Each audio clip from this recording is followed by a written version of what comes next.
মুখে হররোজ নীতিবাক্য আওড়ালেও বাস্তবে নীতিবিরুদ্ধ কর্মকাণ্ডের প্রতীক হয়ে ওঠেন আওয়ামী লীগের সাধারণ সম্পাদক, সাবেক সড়ক পরিবহন ও সেতুমন্ত্রী ওবায়দুল কাদের।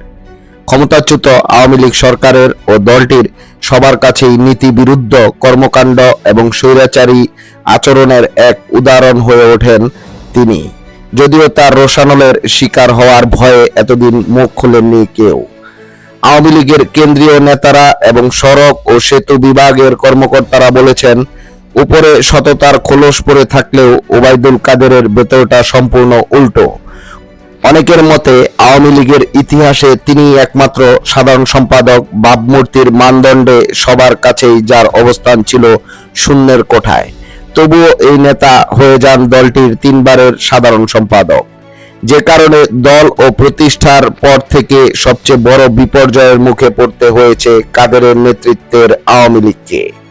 তার দায়িত্বে থাকা সড়ক পরিবহন ও সেতু মন্ত্রণালয়ের বড় বড় কাজে বড় বড় দুর্নীতি ও অনিয়মের খবর এখন বেরিয়ে আসতে শুরু করেছে।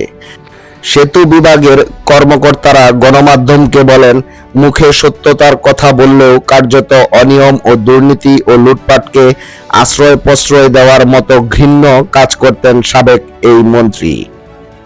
Mubin Bhuiyan Khokon, 2524 news TV online desk.